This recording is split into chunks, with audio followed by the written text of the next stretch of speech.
So a couple weeks, I hit 1 million subscribers, and just like 100,000, YouTube sends you a play button. I got the play button a couple days ago, and it didn't feel the same than when I got the 100,000.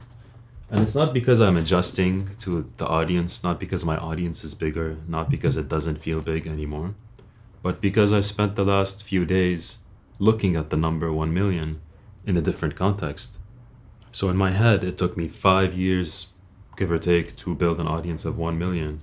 And it took 5 days for 1 million people to be displaced in Palestine.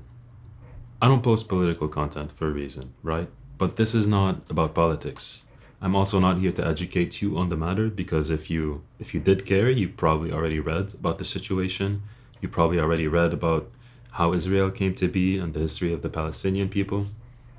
Now, if you haven't, and if you don't care, this video is for you. I'm Lebanese. I was born in Lebanon. I lived there for 20 years, and we share the border with Israel ever since we were kids. You know that Israel is the enemy. They teach you that there's a conflict happening. Israel doesn't like you. You don't understand it, but whatever. I'm an adult now. I don't wish death upon any Jew in Israel. Shocking, right? But social media has been very eye-opening for me in showing everybody's true colors. This being a situation that I'm aware of, seeing it portrayed wrong in the media was shocking but expected. And it really opened my eye on how dangerous propaganda can be. I've been putting up stories on Instagram about stuff that's been happening, and I'm getting DMs from Zionists that all they can ask me is, but do you condemn Hamas? But Hamas, bro, what about Israel? Do you not condemn what Israel is doing? Which makes me think they are seeing a completely different side of the media than we are. And they are being taught to hate Palestinians and Arabs since they're kids. So this makes sense. But it's possible to get out of the hate that you were born in if you want to. It's very simple. You just need to want to. So from their perspective, they're asking me if I condemn Hamas. They don't see that what Israel is doing is wrong. In their eyes, it's rightful. This is the rightful course of action for them. I do not understand how a people with a history such as theirs can go full circle and repeat it.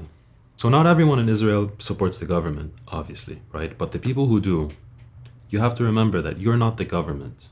You don't have to stand beside your government's actions. They're committing genocide. Your hate is fueling the genocide. Your online echo chambers are fueling the genocide. You don't have to be as evil as your government. The whole world is watching now, and they don't like what they're seeing. So this is literally your chance to stand out and not be a piece of shit. It's very simple, actually. Even you guys can understand it. This is your chance to get on the right side of history. Yes, I said right side of history. Who would have thought that the right side of history is genocide? Surely not the people who have been subjected to it before. Listen, I'm not here to spread hate. On the contrary, I learned that I am not able to project as much hate as I've been seeing. I've been waking up with a roof, with good weather, with a bed, with food, and I can't shake away the idea that why do I get to have this? Why do I get to live? Why do I get to just keep going like nothing is happening? I love to make comedy videos to make people laugh and forget about the horrors of life. But the horrors of life have become so big that comedy will not get the job done. This is not just like another day in the Middle East. They have made this the status quo for so long, just so you think this is another day in the Middle East, and they can go under the radar and do whatever the fuck they wanted to do all these years. This is not another day in the Middle East. I encourage you to be vocal about it. I encourage you to not be silent about it, because if you are, you're encouraging the actions of Israel. And if you do support Israel at the moment, I encourage you to ask yourself why. Are you not able to put yourself in someone else's shoes? Shoes that you were in less than 100 years ago?